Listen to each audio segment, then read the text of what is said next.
പരമാത്മസ്വരൂപനായ ഭഗവാൻ ശ്രീനാരായണ ഗുരുദേവ പാദകമലങ്ങളിൽ ശതകോടി പ്രണാമം.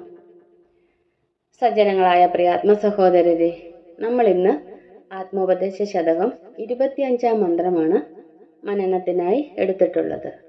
മന്ത്രം ഇപ്രകാരമാകുന്നു: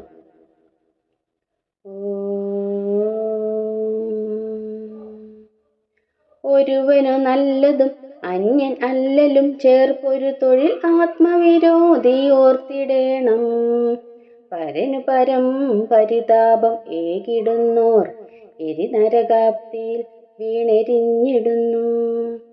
ഒരുവനു നല്ലതും അന്യൻ അല്ലലും ചേർപ്പൊരു തൊഴിൽ ആത്മവിരോധി ഓർത്തിടേണം. പരനു പരം പരിതാപം ഏകിടുന്നോർ എരിനരകാപ്തിയിൽ വീണെരിഞ്ഞിടുന്നു. നമുക്ക് വാക്കുകളുടെ അർത്ഥം നോക്കാം. ഒരുവന് നല്ലതും, ഒരാൾക്ക് നന്മ വരുത്തുന്നതും, അന്യനല്ലലും, വേറൊരാൾക്ക് ദുഃഖവും ചേർപ്പൊരു തൊഴിൽ, വരുത്തിവെക്കുന്നതായ പ്രവൃത്തി, ആത്മവിരോധി, ആത്മാവിലെ സഹജമായ ഐക്യത്തിന് നിരക്കുന്നതല്ല. ഓർത്തിടേണം, ഇക്കാര്യം മറന്നു പോകാൻ പാടില്ല. പരന്, വേറൊരാൾക്ക്, പരം പരിതാപം, പരമമായ വേദനയെ ഏകിടുന്നോർ, കേൾപ്പിക്കുന്നവർ, എരിനരകാപ്തിയിൽ, കത്തിയെരിയുന്ന നരക സമാനമായ ദുഃഖക്കടലിൽ വീണെരിഞ്ഞിടുന്നു, വീണ് തീവ്രമായി നോവനുഭവിക്കേണ്ടി വരുന്നു. ഒരിക്കൽ കൂടി പറയാം. ഒരാൾക്ക് നന്മ വരുത്തുന്നതും വേറൊരാൾക്ക് ദുഃഖവും വരുത്തിവെക്കുന്നതായ പ്രവൃത്തി ആത്മാവിലെ സഹജമായ ഐക്യത്തിന് നിരക്കുന്നതല്ല. ഇക്കാര്യം മറന്നു പോകാൻ പാടില്ല. വേറൊരാൾക്ക് പരമമായ വേദനയെ ഏൽപ്പിക്കുന്നവർ, കത്തിയെരിയുന്ന നരകസമാനമായ ദുഃഖക്കടലിൽ വീണ് തീവ്രമായി നോവനുഭവിക്കേണ്ടി വരുന്നു. നമുക്ക് വരികളുടെ ആന്തരികമായ അർത്ഥത്തിലേക്കൊന്ന് പോകാം. ആത്മാവിൽ എല്ലാം സ്വരലയപ്പെട്ടിരിക്കുകയാണ്, അല്ലേ? ആത്മാവിൽ എല്ലാം സ്വരലയപ്പെട്ടിരിക്കുകയാണ്. സഹജമായ ഒരു ഐക്യം ആത്മാവിന് ഉണ്ട്. ആത്മാവിൽ ഒന്നും തന്നെ പരസ്പരം കലഹിക്കുന്നില്ല. അതുകൊണ്ട് തന്നെ ആത്മബോധിയായ ഒരാൾ കർമ്മം ചെയ്യുമ്പോൾ അത് സമസ്തതയ്ക്കും ഹിതമായിട്ട് ഭവിക്കുന്നു. അത് സമസ്തതയ്ക്കും ഹിതമായിട്ട് ഭവിക്കുന്നത് എന്തുകൊണ്ടാണ്? ആത്മാവിൽ ഒന്നും തന്നെ പരസ്പരം കലഹിക്കുന്നില്ല. അതുകൊണ്ട് തന്നെ ആത്മബോധിയായ ഒരാൾ കർമ്മം ചെയ്യുമ്പോൾ അത് സമസ്തതയിലേക്കും ഹിതമായി ഭവിക്കുന്നു. ഒരു തടാകത്തിലെ നിശ്ചല ജലരാശിയിലേക്ക് ചെറിയൊരു കല്ലെടുത്തെറിഞ്ഞാൽ മതി. അവിടെ എന്താണ് സംഭവിക്കുന്നത്? അതിൽ ആന്തോളനം ഉണ്ടാകുന്നു, അല്ലേ?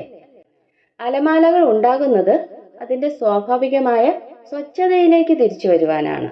അതുപോലെയാണ് ആത്മാവ് അതിൻ്റെ സ്വച്ഛതയിലേക്ക് തിരിച്ചു വരുവാൻ ശ്രമം നടത്തിക്കൊണ്ടിരിക്കുന്നത്.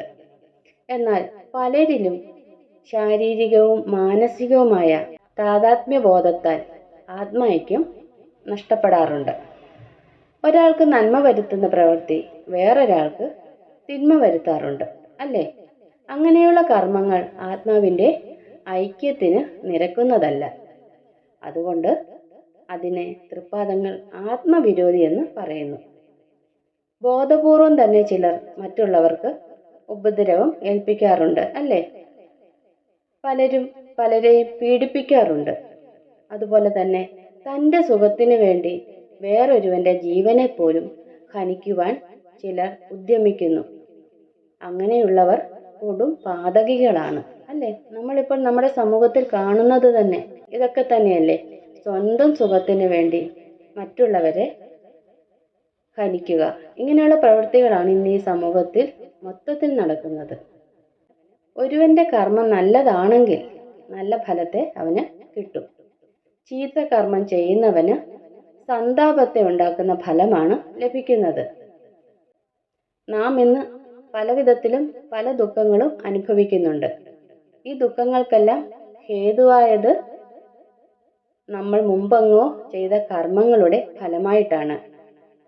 അതുകൊണ്ട് തന്നെ വേറൊരാൾക്ക് കരുതി കൂട്ടി പരിതാപം ഏൽപ്പിക്കുന്നവർ നരകാഗ്നിക്ക് സമാനമായ ദുഃഖക്കടലിൽ വീണ് കത്തിയെരിയും. ആത്മാവ് സ്വയമേ അതിൻ്റെ ഏകതാനയത്തിൽ വർത്തിക്കുമെങ്കിലും കർമ്മം ചെയ്യുന്നവന് കർത്തൃത്വബോധം ഉള്ളതിനാൽ കർമ്മങ്ങളുടെ ഫലങ്ങളും അവൻ തന്നെ ഏറ്റുവാങ്ങും. മരിച്ചതിന് ശേഷം ഒന്നും ആകണമെന്നില്ല. നരകമെന്ന വാക്ക് ദുഃഖത്തിൻ്റെ തീവ്രാവസ്ഥയെ കാണിക്കുവാനാണ്. സ്വർഗവും നരകവും എല്ലാം നമ്മൾ ഇവിടെ തന്നെയാണ് അനുഭവിക്കുന്നത്. അതെപ്പോൾ വേണമെങ്കിലും നമ്മുടെയൊക്കെ ജീവിതത്തിൽ സംഭവിക്കാം. അതുകൊണ്ട് ആത്മാവിൻ്റെ ഏകതാനതയ്ക്ക് നിരക്കുന്ന കർമ്മങ്ങൾ മാത്രം അനുഷ്ഠിക്കുക. സജ്ജനങ്ങളായ പ്രിയ ആത്മസഹോദരരെ, 25-ാം മന്ത്രത്തിൻ്റെ ലഘുവ്യാഖ്യാനം ഇവിടെ പൂർണ്ണമാകുന്നു. അടുത്ത ദിവസം അടുത്ത മന്ത്രവുമായി നമുക്ക് കണ്ടുമുട്ടാം. ഗുരുവും ശ്രീനാരായണ ധർമ്മം വിജയിക്കട്ടെ. ഓം